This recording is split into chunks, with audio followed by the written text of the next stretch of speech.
Hello, everyone. Welcome back to the Fawn Pod. It's friends occasionally not disagreeing. We're here tonight for episode 199, if you can believe Oof. that. That almost at times feels a bit surreal to me, but And what an episode it's going to be. what's what the counting tells me anyway. So coming up on the big 200 here pretty quick. Small cast today. We just have myself. I'm Cody, and that is Justin over there. Hello. And we're going to be talking about a little indie horror game question mark platforming question mark game here in just a minute, as you can tell by the episode title. But let us find out what Justin's been up to as of recent. Well, the most recent thing is earlier today, my wife and I went to go see a production of a play called Hadestown, which is a musical reimagining of the Greek tragedy of Orpheus and I always get that I always stumble over her name. Eurydice? Eurydice. Eurydice. I always get the C and the D backwards. Yeah, but told through sort of a Depression era America.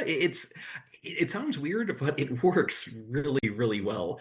Like some fantastic musical numbers. The production I saw was like a high school production, so it. I know you've seen this show done on a grander scale. With things like a revolving stage and whatnot, but this didn't have that. But it was still a lot of fun. Hmm.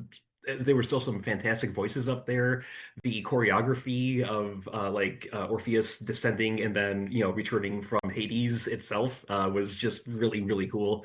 I've never been the biggest fan of Greek mythology and that sort of thing, but this made it very accessible and fresh and just a lot of fun to watch. If so, for anyone listening, if you like musicals, if you do like Greek mythology, or if you just like a good, engaging, kind of heartfelt story, yeah, it's Hadestown is well worth checking out. Um, Aside from that, I've been playing off and on, actually, pretty much whenever I get the opportunity, a game that I think Brett and I are actually going to be covering in about a week. So I won't say too much about that, but it's made a pretty big splash over the past month or so, or however long it's been out. And 2025 just continues to be like a very remarkable year for games. Yeah. Yeah. Aside from that, work stuff. And I know a few episodes back, I said I was going to do like a text review of Raccoon. I never got around to that, but I did. I watched that again, and far better than it should be. Wow. They don't make them like this anymore, or at least I didn't think they did. It feels like it's straight out of like the 80s, pretty much. Just that kind of tongue-in-cheek. We know what we're doing, but we're still playing it straight kind of acting. The Raccoon itself is just very clearly a puppet. And the entire story hinges on the fact that no human being in this world is apparently capable of like grabbing a 15-pound animal and chucking it across the room. So it racks up like double-digit body counts because nobody can just like fling it away from them. Oh my gosh. It's a good time. Um, that's kind of it in recent memory for me, though. What about you, Cody? That's fantastic. Raccoon. Oh my God. I'll plug two things here since it's just the two of us today. I finished the game that we're reviewing today and had to choose my next game, and I decided to go with Metroid Prime Remastered, which I shared with you. I played just like an hour or so the first night, Hmm. and died. I don't know if you remember the game very well, but there's kind of a classic Metroid countdown sequence at the end of the like Yes. intro stage, if you will. And Hmm. I ran out of time. I died because I should have just been running straight through, but I was pausing to shoot all these little tiny guys that were attacking me and stuff, assuming I'd Hmm. have enough time to get there regardless, and I did not by far. Oh. So I died. So I got it back out so last night or Friday night, one of the two, and loaded it back up, and it took me to the opening title screen, and I was like, "Wait, what? I have to start the game over, like from Oh. dying there?" And apparently there was a little tiny save station I just never went in and saved at, Oh. which the second time playing through the intro stage only took me like literally, 6 minutes or something now that I Hmm. knew what to do. But so I did that, and then last night played for quite a while last night, I would say, and really wrapped up almost the whole first world. I mean, there'll be some spots I have to come back to when I'm powered up a little higher, but it is kind of like a bit of that uncanny valley feel you get with remakes, wherein Okay. like, I'll walk into a room and I'll be like, I vaguely remember this from like 20 years plus ago, but also it's kind of fresh and I don't. And so it's interesting. I seem to recall the first time I played this game, there were a couple bosses that were just maddeningly hard that I hated, Hmm. and I'm curious to see if that'll be the same or not. The first real big boss I fought last night was very frustrating because I couldn't figure out exactly what I was doing, and then when I did, like the bastard kept doing the thing to block what I was doing, and I was like, Hmm. oh my God. But I was having a lot of fun with it. It's just kind of fun to go back, and I wanted to do it because I know the Metroid Prime 4 comes out in December. Hmm. So might throw that on my Christmas wish list this year and maybe pick that up, start sometime next year. But Nice. it's a series I've always enjoyed. When that first one came out, I remember I just really got lucky. I think my grandma or someone bought me the Kmart version, which had the Wavebird and the game Oh, included. nice. So that was always awesome. And then I did play part two, Hmm. but I never played three. Like, I don't know if I just missed the boat on that one, I guess. Three was a Wii exclusive, wasn't it? I don't remember, to be honest. Yeah, And I think it was. I think they did have some point later on they released like a two and three two pack or something or Oh, um I don't know. So that's a gap, but I assume you don't need to have played that to play four regardless. So totally. that for new video game action over here. Oh, and also PS to my hosts out there was going to mention I'm flying here coming up for Thanksgiving, and I thought Metroid might be a little too intense to play on the small screen on the airplane, so I decided to go down in the basement and fish out one of my Christmas presents from last year, Hmm. Balatro, which I could take a look at, maybe playing on the airplane. So You've made a good choice, my friend. digging into that backlog a little bit. And then, not to go too long here, but the other thing, my wife and I made another monumental decision wherein we start a new TV show because the two of us usually takes a long time for us to get through a season of anything. And it was between Alice in Borderlands season two, Star Trek Brave New World season three, and what was the other show I was looking at? I can't even remember now, but it was that good. Anyway, long story short, we went with Star Trek Brave New World. So we watched the first two episodes of that, I think. Maybe it was only one. I think it was two, though. Um, and quickly remembered that episode one is called Part Two, and it's a conclusion of the season finale from season two, which I totally forgot. Like they were in the middle of all of this action that was happening because we don't usually have Paramount Plus. We Hmm. only have it at the moment now, actually, because somehow it's included with our Walmart subscription, but we get it with commercials or something. So, Hmm. long story short, we got it back for free, and that's the only reason we're watching another season of the show. But it's pretty good. I think I just like the like.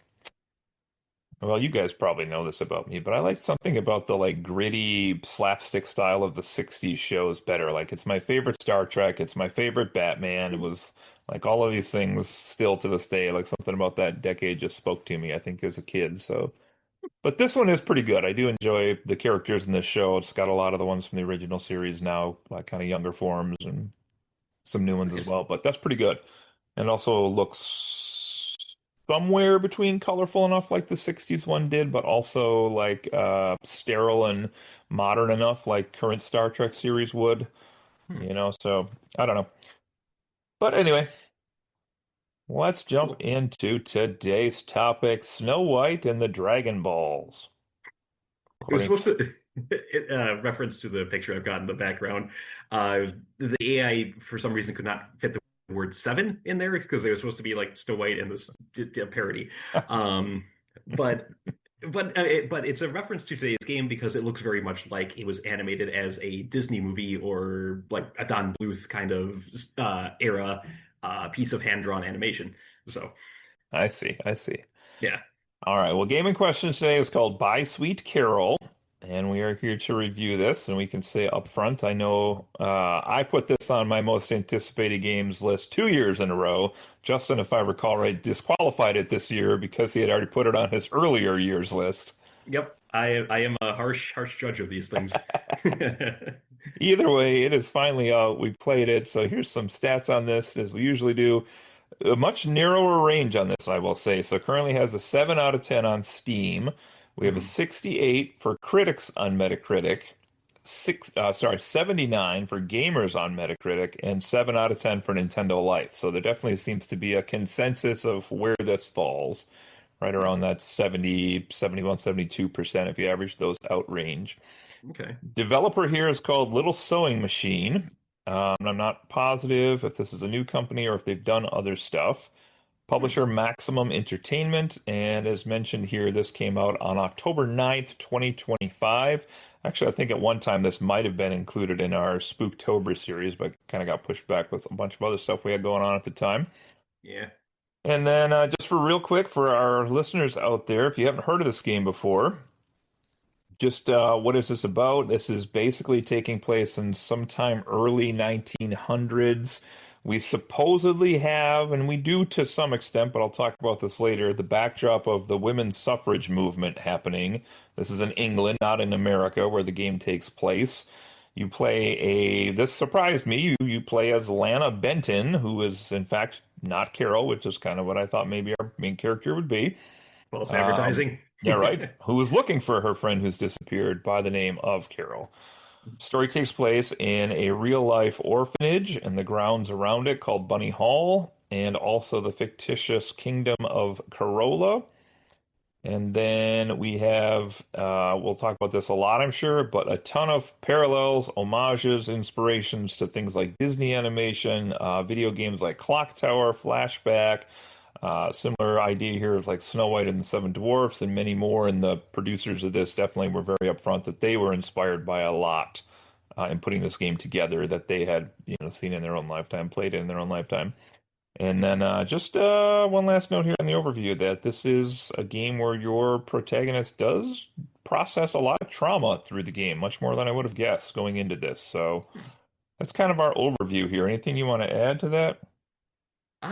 Well, you really want to open the floodgates? Because once I start talking about some of this, I'm probably just going to go off. Up to Um, you. Well, I'm glad you started with what is this game about because it really does kind of drop you into the middle of things. Like there is the opening animation and such, but really when you first get control, you're just there. You're in a garden and you're just running after this piece of paper that's flapping through the wind. And for a very long chunk of the game, that's all you're doing. It's just all I can say is I'm gonna be upfront with this. I didn't finish this game because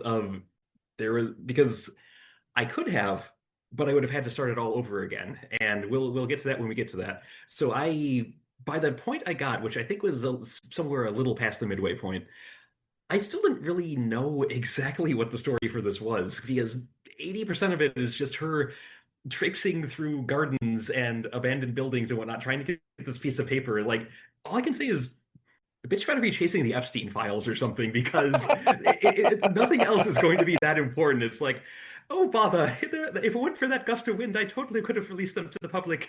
Just oh no, now, call blimey, now it's in the furnace. However did that happen? Um, but it really does kind of just piecemeal, like drop you into scenario, then new scenario, then new scenario, where you're just in a new spot and you're trying to get this piece of paper and you can occasionally turn into a rabbit. But I'm getting ahead of myself. Um, but yeah, it's just by the time the game glitched out on me, which is what happened, I didn't really know what the story was. So I'm relying on you doing the heavy lifting for that as we go on. Oh, I So didn't finish the game. No, I'm joking. I did finish the game. Yeah, we'll talk about the bugs and the glitches in a bit here, but it does seem like a lot of people who have tried this were not able to finish the game, similar to your story here. Unfortunately, I don't Mhm. have ratios or percentages on that, but Okay. okay. Well, just because we've kind of done here, this is a pretty short game too. I don't know the exact game length on this. Maybe 10 hours. That might even be generous, perhaps. I'm sure you could play through this much quicker if you could speed run this baby pretty quick if you knew what was going on.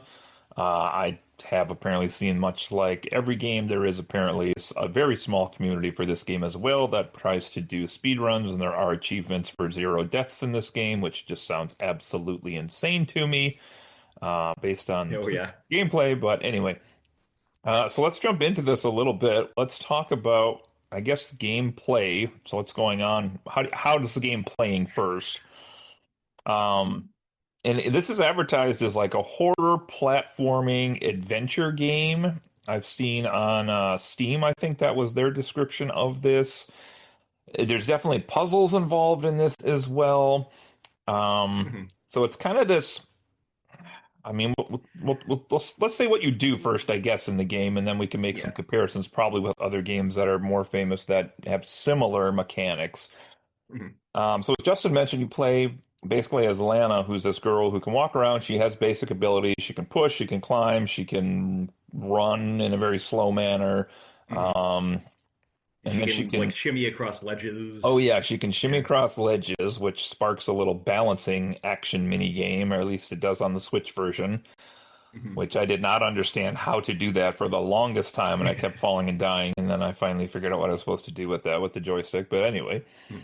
And then, as Justin mentioned, she can also eventually here, I think pretty quickly in the game, transform into a rabbit or a bunny. Mhm. And then this opens up new places, new abilities that she can do, such as like crawl through small holes that she wouldn't have been able to fit into as a person. She can jump higher as the bunny. Mhm. Um, what else? She can run faster as the bunny. That's pretty key. The game tells you you can do kind of a Ninja Gaiden wall jump as the bunny, but it is the Oh, yeah. clunkiest and worst implementation of that mechanic I think I've ever played in a video game. Like half the time, the rabbit will just sort of like stick to the wall and slide down Yeah. and let go when you hit jump instead of jumping out to the other Greatest side. animation ever. Yeah, just Rabbit smushed on wall. yeah, it looks good, but oh God, does the section do the sections where you need to do those back and forth jumps? Hmm. Oh, those are terrible. So, Yeah, those parts didn't really bother me too much on the Switch, but I will say anytime I ran up to a tall object where you had to basically be standing perfectly still and then hit B and then it would do the tall jump. Otherwise, it would start to do that wall jump thing you're talking about and it would be useless to get over top of it. mhm. But there's a lot of getting oh, this is part of gameplay anyway, but a lot of sections where you're being pursued by something and speed is of the essence, and you run up to these objects and you're like, I'm gonna tall jump, and then it like bounces back towards the enemy that's chasing you, and you're like, son Mhm. of a bitch. Oh yeah. And it's not like one hit you're dead generally, because your character does have a health meter, which can regenerate if you're in human form.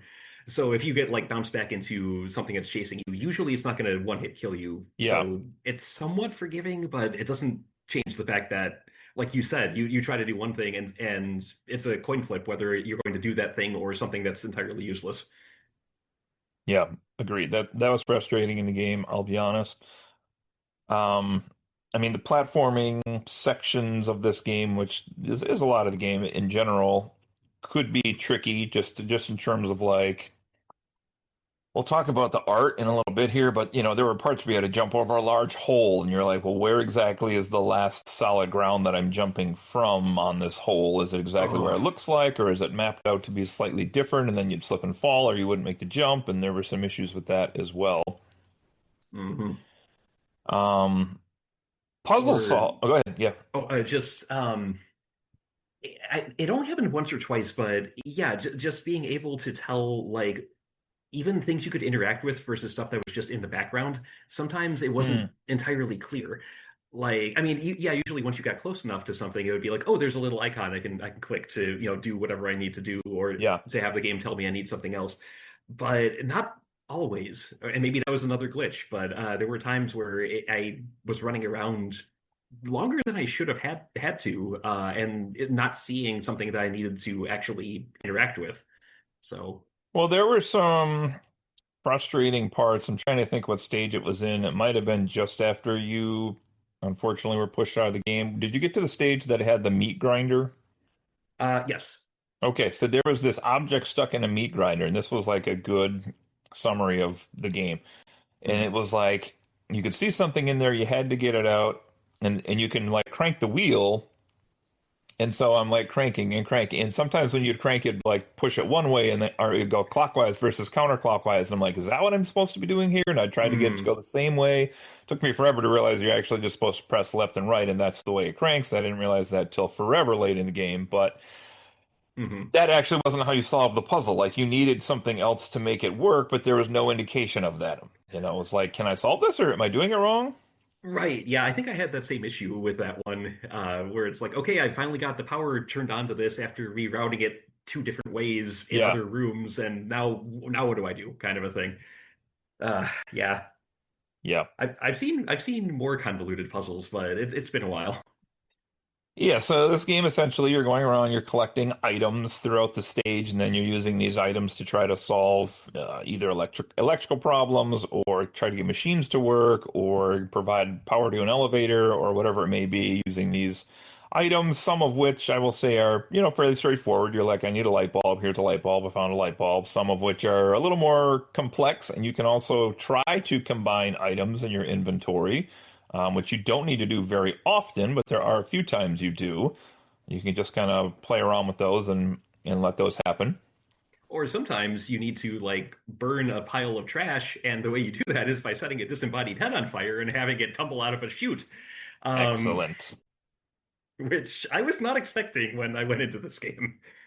Well, let's talk about that. So eventually, Lana does get an assistant, I guess we'll say here, her guardian, Mr. Basie, Mhm. who is this kind of weirdly drawn, narrow arm, narrow legged guy with a like Very long neck. yeah, and a head that comes off, and you can then play.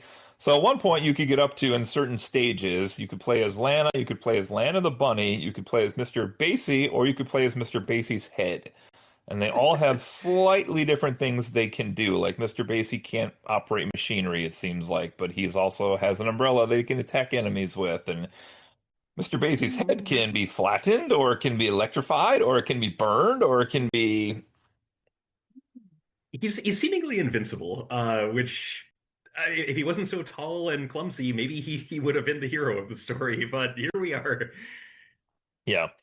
It's also weird, like you said, even from the part you played, and then later on, the game, you don't play like a linear, you go through a stage and then you pick up in the next stage in the same spot. It's usually like that stage ends and then she wakes up at a book at her desk or in bed or something, and then you start like a new vignette, right? And Mhm. so there's a lot of puzzle solving options here between the four iterations that you can play as, but you don't always have those four. Usually, usually it's Lana and the bunny version of her that you can transform into, Mhm. and Mr. Basie will pop in and out, it seems like, as he wants to, Yeah. as the stage dictates it. Yeah. So that was pretty fun. I just want to throw a quick shout out in here that I did major positive for me on this game was how they handled dying in this game.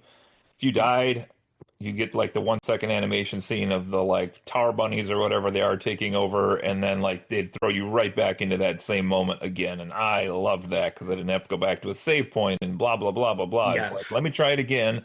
And I feel like I've complained about that on this podcast about some other games that we reviewed, and I liked that. So Yeah, that was certainly a high point because there are sequences where you'll die a lot unless you're really accustomed to the controls. Because yeah, there's a lot out in this world that really seems to want Lana dead. yeah, no doubt, no doubt. Okay, let's see. Let's talk. Well, I got in the gameplay here next up. Let's chat on those bugs and glitches, Justin. Okay. So I'll start small, or at least ones that were weird but didn't actually hurt the experience too much. Okay. Like, I mentioned the ones where I think there were prompts that were supposed to pop up that, didn't. But in a lot of those, I could, it's like, okay, I've got this thing that clearly says it's part of a dial. I'm standing in front of this thing that I know has a dial on it. If I go into my inventory, maybe I can use it. And that worked sometimes.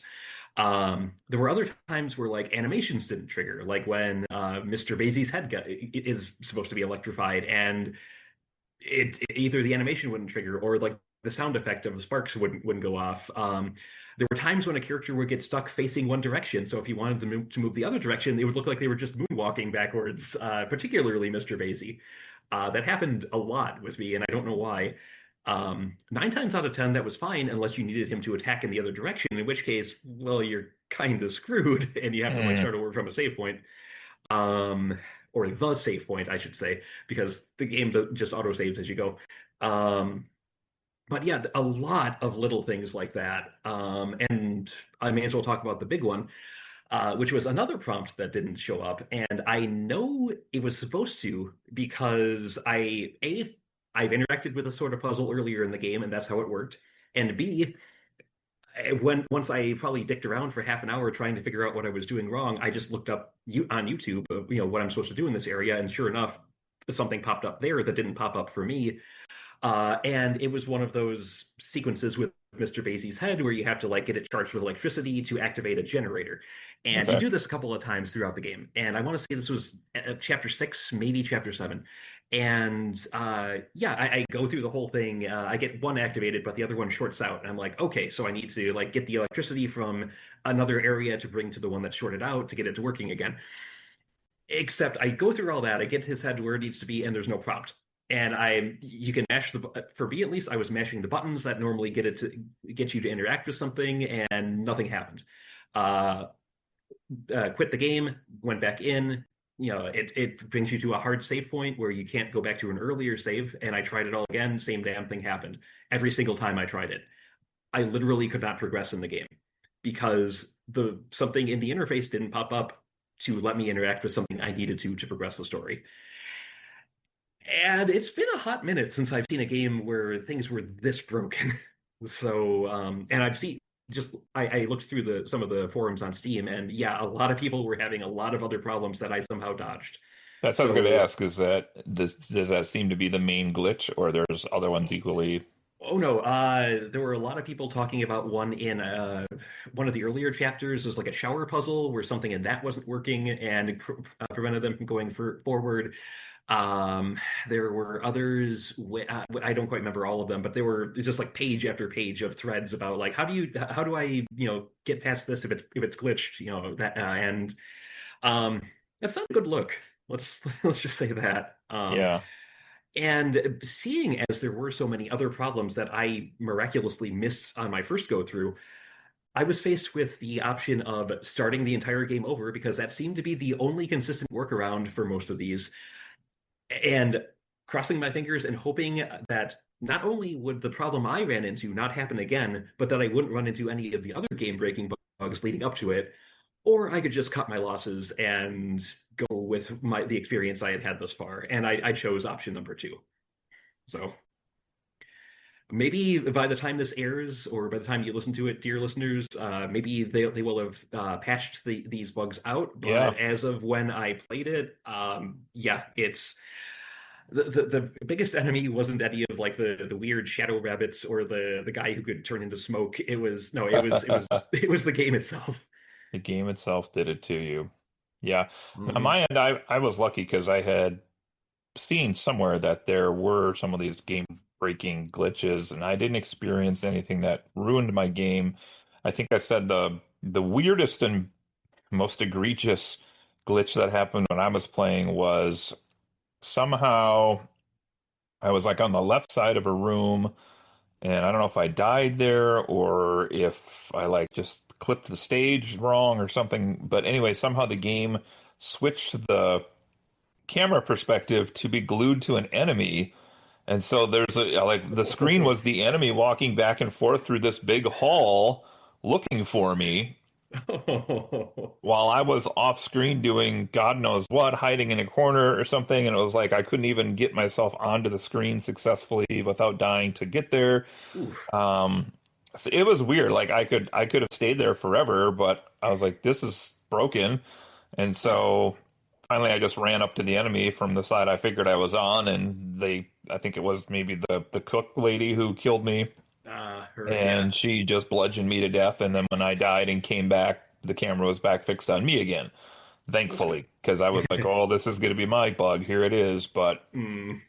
uh, that reminded me of another one that seemed pretty prevalent on the Steam forums, and that like in certain areas, apparently Mr. Basy's head, if you were transitioning between screens, it would get stuck in the wall, and so it wouldn't actually. It would be like in the transition area, like between a doorway or whatever, and yeah, completely unfixable. So, Wow. yeah, yeah. That's So really that unfortunate to hear all that. it is, yeah, because the game had potential.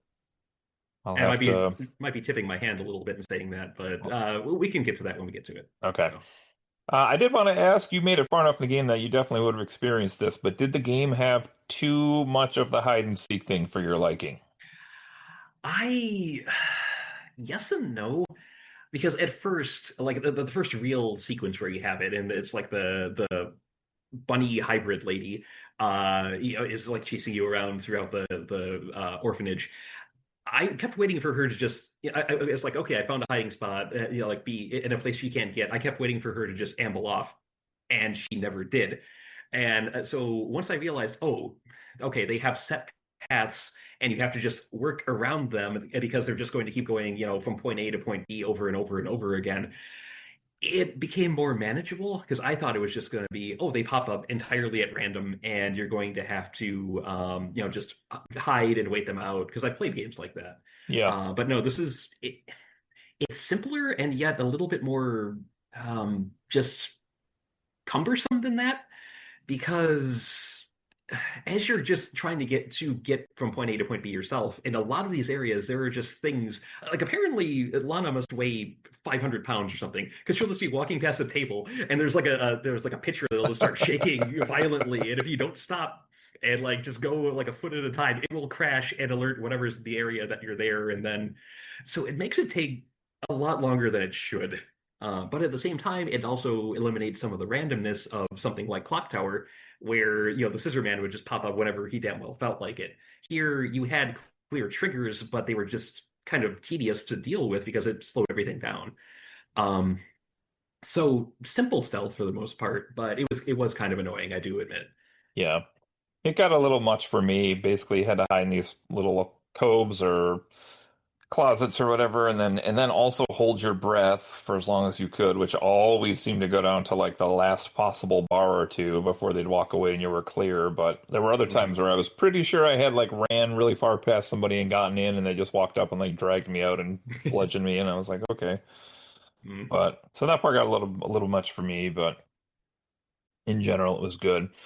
Mm. Um, okay, anything else you want to say on gameplay? I have a couple more things I want to add here for chapter 9 Um, and 10, but I want to give you a chance to speak before that. So, I I did run into a handful of situations where there would be two things I needed to interact with in the environment, and they'd be close enough together that it was pretty much you had to be pixel perfect as where you were standing and which way you were facing in order to actually pick the right one. Otherwise, it would mm. be like, I need a key for this. Yes, I know. I'm trying to open the cupboard behind it.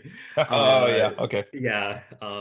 So things like that. And I'm glad you mentioned, I think, flashback earlier on, because yeah, I did certainly get some vibes from that game. And if you're listening and you don't know what flashback is, it was an old game that and Out of This World, known in other areas besides the US as From Another World, I think, where basically I think it released on the Genesis and I want to say maybe the Amiga, but they were very at the time like high res 3D graphic adventure games in this sort of style where there's platforming, there's some combat, but pretty much focused on the presentation and just the world that is building up.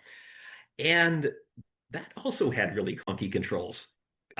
So if you're going to emulate anything, it's a questionable choice because yeah, both games do kind of construct this memorable and distinctive and visually impressive world, Yeah, but that seems to be the sole focus, to the detriment of gameplay a lot of the time. That's kind of just something I noticed as I played too. So, definitely spent a lot of hours getting very nowhere in flashback for the SNES back in the day as well. Oh yes, yeah, it was on the Super Nintendo. I forgot about that. It looked pretty good for its time, but yeah, I didn't get very far in that. So I was going to mention enemy variety as well. I don't know, I forget the stages past where you were at. There was the hide and chase style ones. There's a couple scenes in the game where Mr. Basie is attacking people with his umbrella. Hmm. There were some pretty fun ones later, and I don't know if it was in the part you played or not, but there was one where you were in like a, for lack of a better term, like a mine. It wasn't a mine, but you had to like turn on the lights because the shadow creature would come pop out at you Oh, unless you that kept the one. lights lit. That was kind of fun, I thought. It was until it would just like okay, I didn't, maybe it was just another glitch or something, but I would be trying to interact with something else in the environment, and there were some objects where it would start displaying text as as you clicked on them, and there was no way to make the text go faster. So I'd have a light lit off to the one edge of the screen. I'd run over to get, to try to get whatever it is I need off the shelf, and it would be like, "Oh, I wonder what this can is for." Next line of text comes up. I bet I can use it to gather, the oil from the thing earlier on. Another 2 seconds go by, and by that point, the light's out and this thing is coming for me, and I died because the text wouldn't scroll fast enough Oh, more than wow. once. Okay. So again, possibly a glitch. I don't know, but it was very frustrating. Wow. Okay. That didn't happen to me, but you had all the good luck, I guess. Apparently. There's a stage later in the game too, past where you were when you were basically you're trying to stay hidden from Frank, the groundskeeper guy. Okay. And there's like two layers. There's like a back layer and a forward layer with some objects in between, and he's in the back and you're in the front, and it's like him trying to find you with his flashlight, and so you're like running from object to object in the foreground while he's trying to like look in the background. Oh, neat. Pretty fun little sequence, but also frustrating because he also had like three animated positions that he'd go to. Like he'd look this way high with his flashlight, and then he'd look over here, and then he'd look down. And if you were Mm, not exactly where you were supposed to be when he was looking in a certain way, like he caught you, and I died there over and over and over again. mm, So that was another type of variety in the game. So I want to talk just for a second here about Chapter 9, which I know you didn't get to play. mm. But Chapter 9 was probably my favorite gameplay in the game. Oh.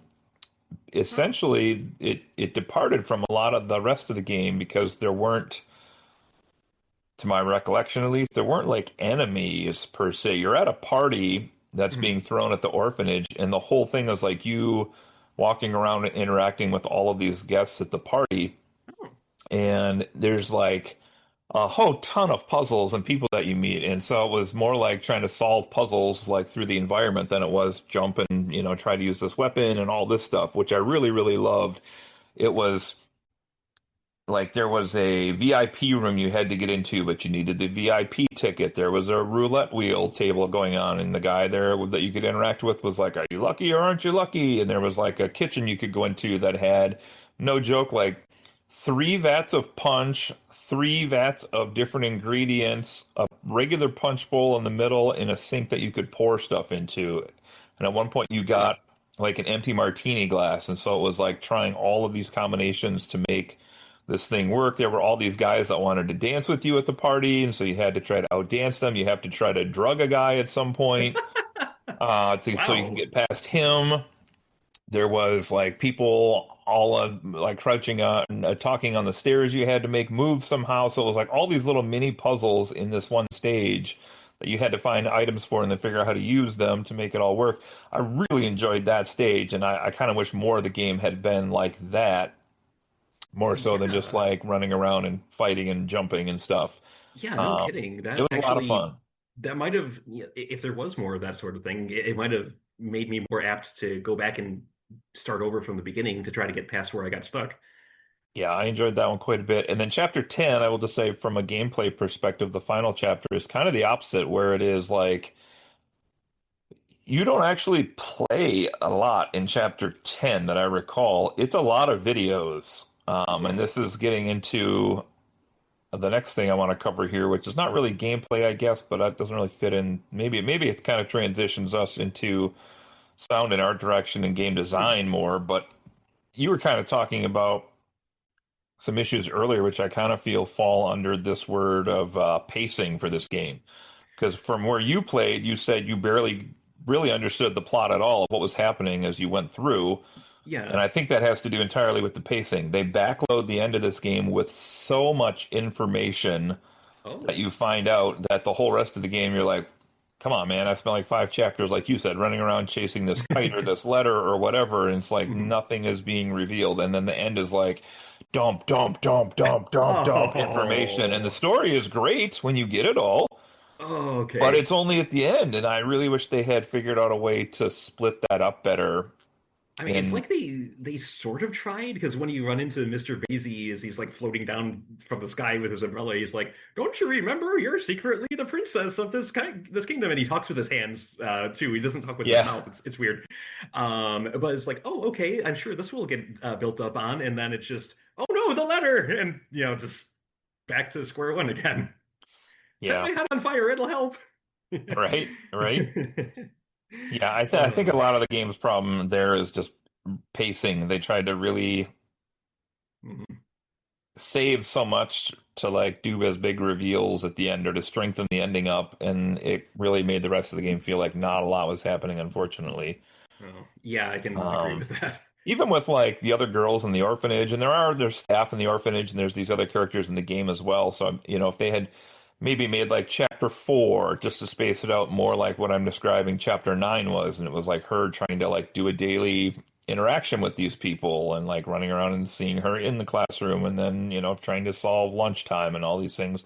That also Hmm. might have made it a little bit better because I feel like that Yeah. was kind of, Yeah, as it was, the only thing even remotely like that in the parts I got to were when I had to dance with an automaton that Count Love Interest decided to mm, bring to in front of all the students or orphans rather, and it's just like, okay, this is different.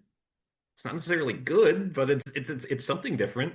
yeah. Um, yeah, so yeah, I really do wish they had kind of switched things up a bit more as the story had progressed. So. All right. Well, let's talk about the big thing that I think the game probably brought a lot of people in for, which was the art in the game. What you want to start there? Well, sure. Yeah, since I did mention it at the get-go that Yeah, it's very much going for like an early Disney movie or Don Bluth or, that sort of art style where, a lot of oil paints and characters that feel like they're rotoscoped or just drawn off of real people as references. So a lot of very detailed and atmospheric artwork in terms of like it has that feel of something that from 60, 70, 80 years ago where yeah. you've got the lush foliage in the background and the surroundings like the buildings and whatnot that you're going through all feel like they are hand painted and they look really nice. And then you get to when anyone talks and this is it's just wild to me that they did this because whenever someone talks, it just plays the same like 1 second long talking animation over their face for the entire time, no matter what they're saying, when they pause, what their delivery is supposed to be. It's just and it's just like they could be reading Shakespeare, and it's just like the same three or four lip flaps over and over, which gives it the absolutely bizarre feeling of being very expensive and yet incredibly cheap at the same time. Like, say what you will about kung fu flicks from the 1960s, like when they're dubbed over, at least, I mean, sure, the voice acting might have been crap, but at least the people saying the lines tried to match their words to the lip movements on screen. Here it's just, press play until sound file ends and then press stop, and it never syncs up. It looks terrible. The dialogue did look a little bit off, I will say. As far as the overall art direction in this, just as you're describing, like the actual platforming scenes and just uh, yeah, you did a nice job of describing the style of this game. It was one of the things that I saw Thanks. immediately in the trailer whenever that was, 2023 or whatever it was, the first time the trailer came out for this, that immediately I was like, what is this? Like, it looked so different. And, Hmm. in its own way, it's hard to quantify this, but in its own way, it is one of the most beautiful games I've seen because of its ability to capture exactly what you said, like that art style of 70, 80 years ago. I mean, this looks like Fantasia or the Sleeping Beauty or something right out of Hmm. that era, to the point where there were a lot of times when a video would end or a dialogue would end or something, and like you were on the screen ready to play, and like as a modern gamer you wouldn't know that, like that it was already in the scene because the Hmm. character just looks so natural in the background. You kind of assume like the video is still playing or something, and that's just the game. It looks that nice. Yeah. um yeah, it's It's like, it's oh, go ahead. no, it's just I thought it looked just beautiful in a very haunting rundown kind of way in many spots. Yeah. A good comparison came to me while you were talking. It like when I was a kid playing just bleeding quarters into Dragon's Lair in the arcade, I assumed that this is what video games would look like in the future. Just that level of animation and that and fluidity and just the fact that it all looked so crisp, minus the mouse, that it all looked so crisp and well integrated into the world that was being put together. So yeah, 10-year-old me would have been well, I'm still kind of floored by how well by Sweet Carol looks at times, but 10-year-old me would have just been over the moon. Yeah, yeah, definitely yeah, it's odd because it's modern, but it looks so retro. Yeah. They really did a great job there. And I did see there was a pretty big art team on this game, much more than maybe some of the categories that we're harping on them for. Definitely you can tell Hmm. from playing it, a lot of the budget went to the art on this game, which is to be commended with how good it looks, I think, for sure. Hmm. At least that money was well spent, even if they have some other areas they need to clean up on a little bit. So, Yeah. how about music for you in this game? Anything there? Um, I I last played this a couple of weeks ago. I remember the music being pleasant, but if you offered me money right now to like hum any of the tunes that played during it, I would leave with the same amount of money I had in my wallet right now. Um, because I mean, I remember it being fine, but not necessarily noteworthy. If fitting for the time period this was supposed to be set in, and whatnot, from what I recall, but not nothing that really lodged itself in my brain. Yeah, I'm about at the exact same level. I wrote down in my notes that the music was good in the game. It wasn't as great, definitely not as high quality as the art itself in the game.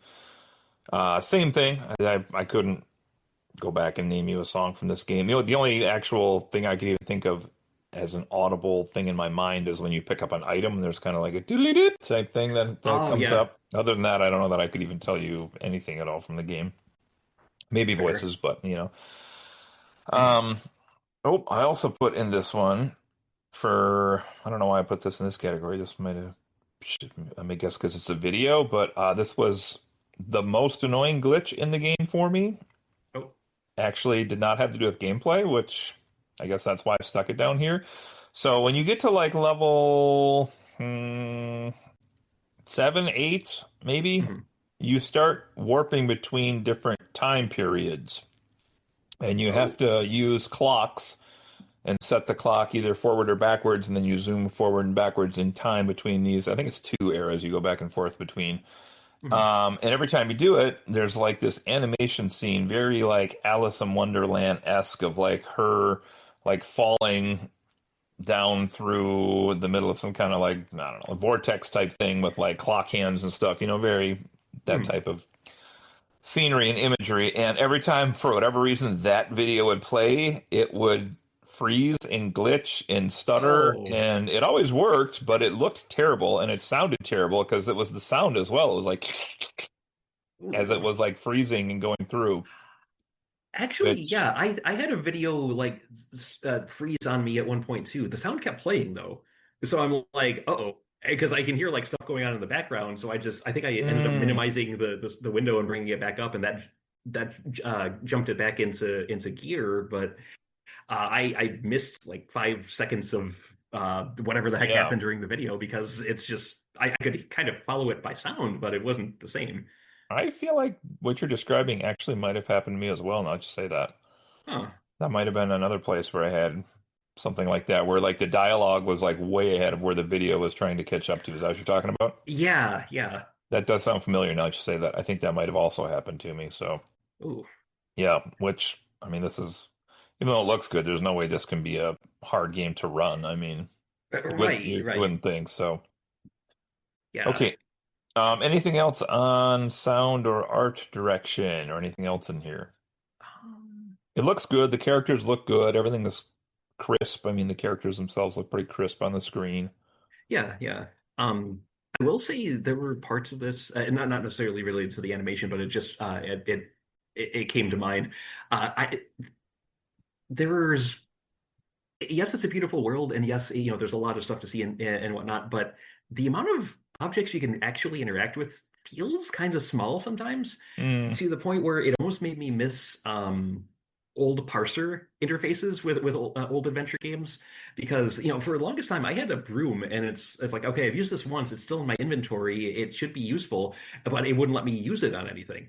But and especially that freaking owl at the beginning, like after a while it kept like knocking me backwards off a ledge or like keeping me from going forward, and it's just I wanted to just type like swing broom at owl, hit owl, or light stupid bloody owl on fire with candle or something like that, just to try it even if the game told me I couldn't do it. It's yeah, like I got all these things in the environment, I should at least there should be some interactivity with them. But yeah, so very, very well drawn and painted, but I do wish there was more to do sometimes, is I guess kind of where I'm going with that.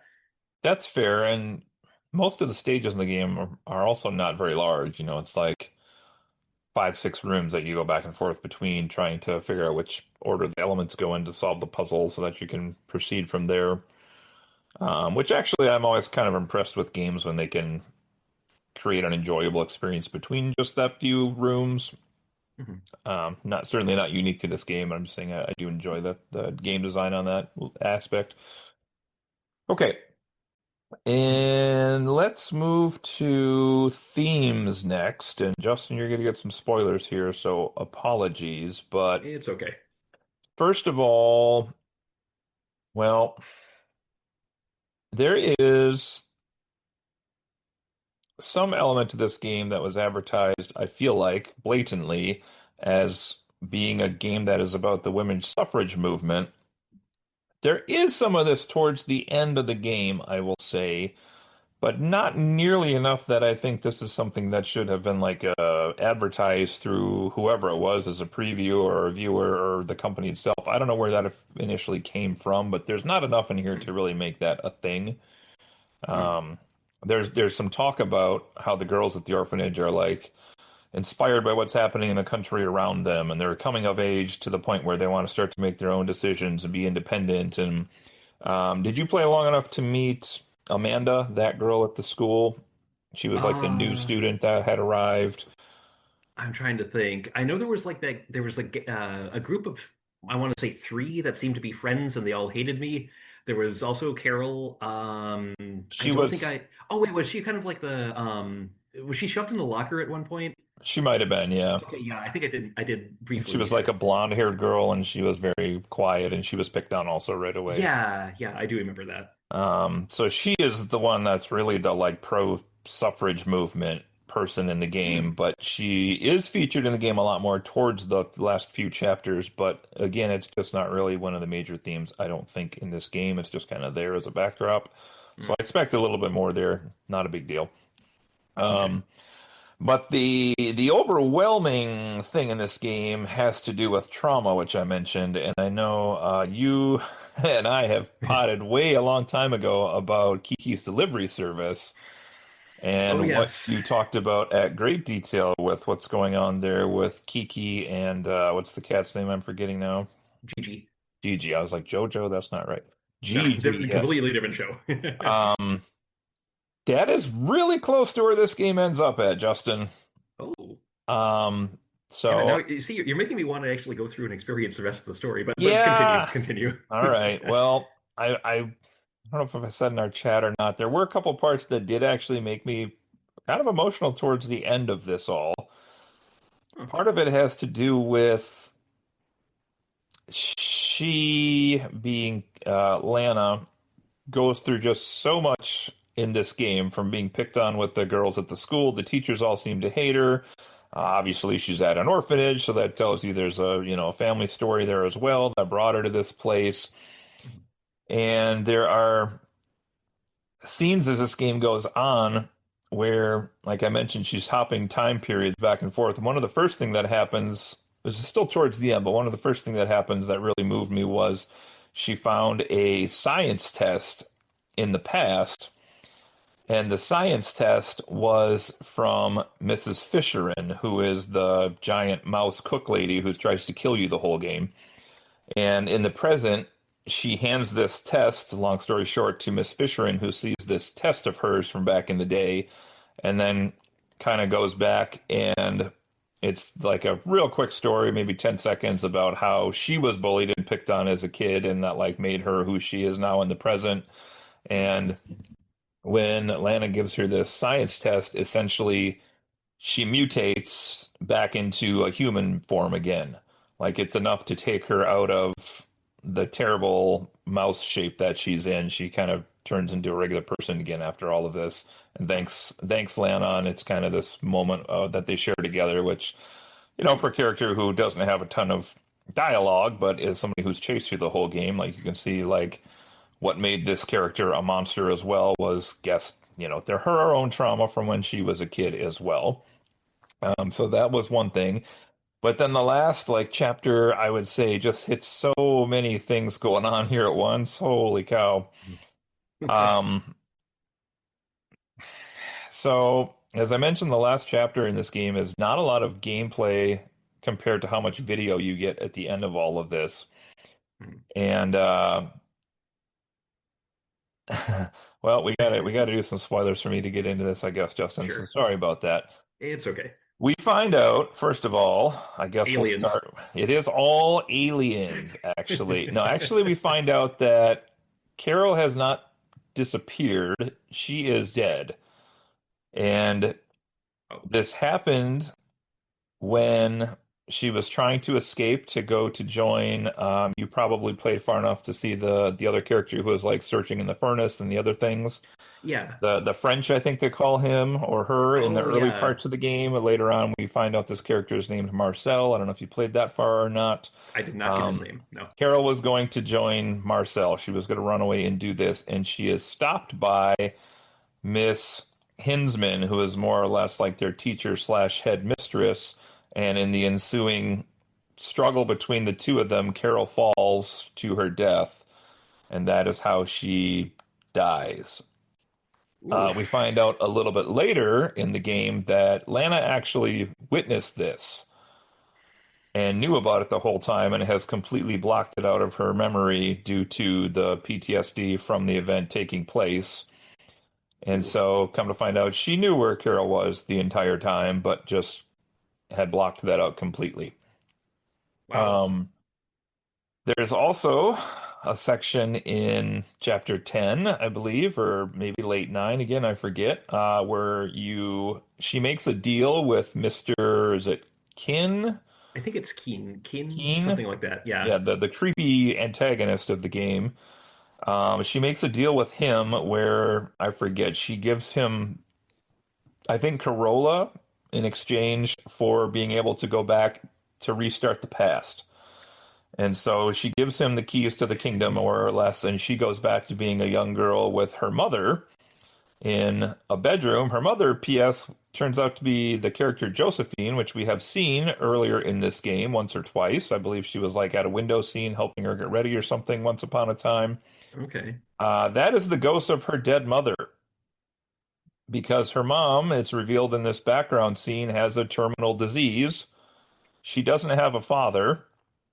And it is in also this background scene in the bedroom, this little tiny mini stage, where we Oh. find out that her favorite toy was, you guessed it, a little doll named Mr. Basie. She Hmm. refuses to go anywhere away from her mom. Her mother dies, and then when they come to take her to the orphanage, although they don't fully show this man who's trying to take her away to the orphanage, he looks extremely like Mr. Kin, which is Ugh. where she has created this character in her mind from, essentially. And while she's struggling with this guy, they rip the head off of Mr. Basie, and it becomes just a severed head. So this is kind of where we get this idea from as well, Huh. a little bit later on. So at the end of all of this, uh, kind of jumping ahead here to the end, there's a extremely moving scene where Lana, is now with her friend Amanda, who had been turned into a tar bunny that she has rescued.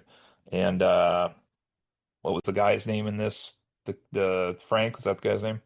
Oh, the like the groundskeeper dude. Yeah, Frank. I think yeah, that sounds right. So Frank, of course, because you could probably guess by playing it, turns out to be actually one of the decent guys in the game. Not as decent as you would think. He was in on the whole thing that happened with uh, Carole and had kept quiet, and then finally Oh. joins Lana's side at the end against Miss Hinsman as well. So the last scene of this is Lana on this like cliff with Amanda, her new friend that came to the school, and also the Mhm. ghost of her mother, who's there with the two of them, Uh-huh. and she flies the kite off into the distance. The kite has a photo of her mom on it, and then also has her actual toy of Mr. Basie that she had gotten out of her bedroom, apparently tied to the edge of the kite. And the kite flies off into the sky, and then she imagines. Um, well, this is This. interesting. I'm kind of summarizing, sort of reading a website here as well, but Mhm. this website claims that Amanda sees this as well, so I don't know if that's true. But anyway, she sees Hmm. the Mr. Basie we had seen during the whole game, and Carol riding on the back of a cloud, essentially towards the kite to try to catch the kite, I guess. And she starts to Huh. cry, and this is where she says, "Bye, sweet Carol," at the end of the game, essentially saying goodbye to her friend and all of this other stuff that had gone in here. And then, of course, I didn't say directly, but Corolla is her mind, her headspace she has created to overcome all of this trauma she's gone through, which is just incredible in this Oof. game. So there are some really emotional parts towards the end of this, I will say, um, Wow. more than I was expecting. Which again, I'm sure they wanted to keep some of this a surprise, but pacing again, this was so backloaded with information. So what are you thinking after hearing all that? Ooh. Well, I'm adjusting my score a bit, considering that's a lot to digest. Yeah, And yeah, had the game let me finish it, I think I would have been I would be kinder to it than I w was initially. So I'm trying to factor that in now that you've dropped probably in about as much time as the game took. You've dropped all of that information on me. But wow, that's I I mean would not have there's a thought. lot going on there. I mean, I assumed there was going to be there were going to be some reveals and some symbolism, and to what we were seeing, but I wasn't baking on all that. That's an awful lot. Wow. Yeah. Um, Even just the revelation of the lady who had helped her get ready, like being the ghost of her mom, like I didn't even see that Yeah. coming. I did question why we didn't see that character very much during the game, but even that I Hmm. was like, wow, okay. And then of course, Miss Hinman Oh, yeah, turns out to kind of be, teacher. I guess you could argue inadvertently, but she kind of turns out to really be the ultimate bad guy in this, and that she's killed her friend and kept all these girls the way they've been for Yeah. all of this time. You do also get a pretty epic fight with Mr. Kin at the end, which I Okay. won't go into all the details on that, but it was a pretty lengthy fight, I will say. I think there were three phases to the fight. Oh, Was a lot more of a boss battle than I was expecting in this game okay. towards Huh. the end. So if you ever get a chance to do go back and try this again, hopefully it doesn't glitch and or they'll fix it and you could try some of that. Yeah. Yeah, I might wait a while just to see if the developers do patch that all up and make it so I'm not gonna be second guessing every move I make unless I get stuck in a wall or caught in Yeah. a loop that won't let me progress. But I mean, you've definitely piqued my interest more than I expected heading into this review. So, Yeah, huh. it's again, I feel like I don't know. I'd have to check if this was one of the first projects this team has put out, or I don't know, Yeah. but it could have been peeled like an onion a little bit more consistently throughout, and still had some kind Yeah. of big power at the end, I feel like, because they really just were like, here's mysteries, and then here's all the answers. Yeah, which is not a great way because at that point you're telling rather than showing, and that's creative writing 101. You don't want to Yeah. do that. So, but So yeah, you've definitely given me some things to consider.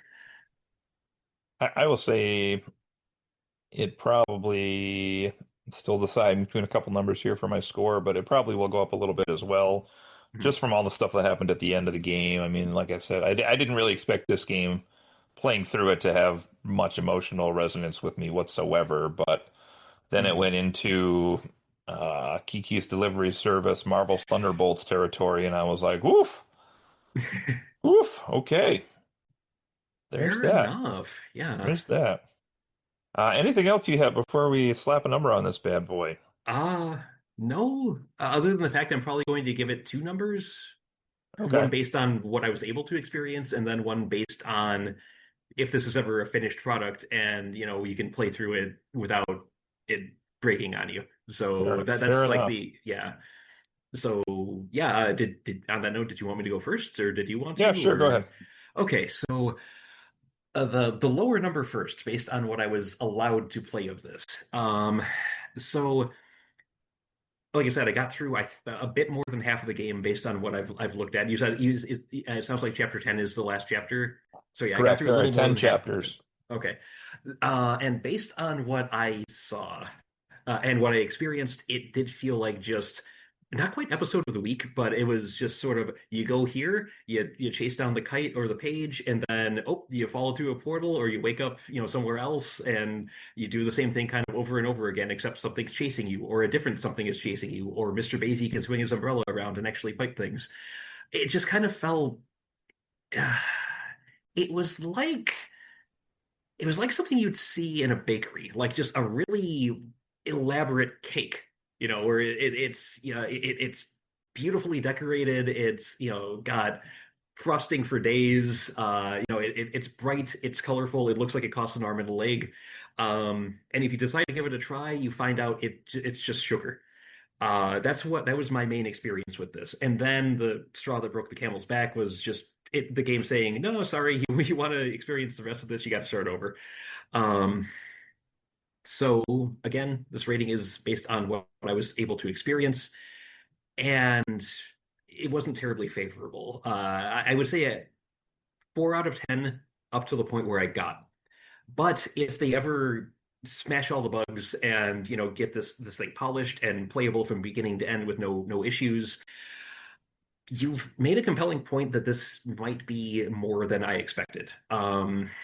So I'm going to give the finished product when it, slash if it ever does get in a completed state.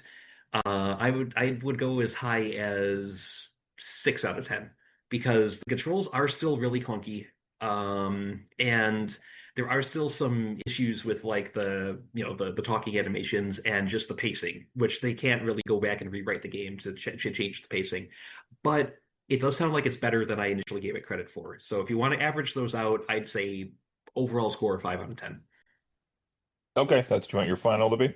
Yeah, because otherwise it's two scores and it's gonna end up Okay. the same thing anyway. So yeah, Okay, I don't know if you wanted the four to be your official because that was your I official mean, experience. it depends on how generous you want to be. Since you're That's the up to main you. host, You're the I'll person putting the number on. 4.5. 4.5. Okay. And as much as I would try to defend it, I think that's fair. If you couldn't even get through the game to finish it due to technical glitches, that's fair. Hmm. It's definitely not in sinking city territory. But anyway, Oh, let's very true. let's go on here. For me, this was I will say was not everything I had hoped it would be. I think waiting for this game for 2 years, possibly it could not even ever came close to what I was hyping it up in my mind to be because those early videos of like just you hiding in cabinets because creepy things were in the mansion and you didn't really know what the game was and it seemed super fun. And what we ended up with was something more close to games like Lemmings and Lost Vikings and Pikmin, where you're manipulating several characters in some spots to solve puzzles by using each of their little abilities. You know, maybe you have Mr. Bassie standing on a switch while his head is a couple rooms over being on fire, and then Lana's doing something else someplace else, waiting for a switch to glow or something. So there was some of that. Even that, though, I feel like they could have played up a lot more with more complex puzzles, although there was one or two times that I admit I got frustrated because I didn't know what to do with the puzzles. So maybe that would not have been good if they had souped those up a little bit more. I don't know. But the art was just amazing in this game. The story was intriguing. I think kind of what we've talked about here, the pacing was really the biggest issue. And I think talking to you really helped me realize how off the pacing was as well. I just Mm. wish like even if they had taken that idea I said of making stage four, a day at the school, or maybe even stage one or two, like before there's enemies. Like, let us run around the school and meet people and see what Yeah, this looks like. yeah, establish this instead of just saying, "Oh, you're chasing after something being blown around the garden." You know, it's just yeah, let us get a feel for where we are, who we are, why we're doing what we're doing. Yeah, Yeah. for sure. Oh, I didn't even add the.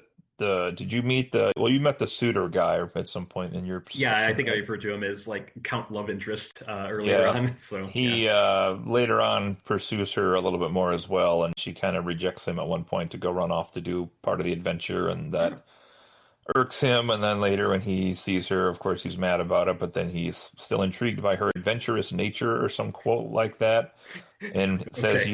you're gonna make a wonderful wife for me. You can sit home and do this and this and this." And it was very like that set her off as well. So He sounds like Dollar Store Gaston. yeah, a little bit. Yeah, a little bit. Um, Uh, anyway, there's a lot going on in this game, especially I think the second half is better than the first half of the game. There's more happening in those later chapters.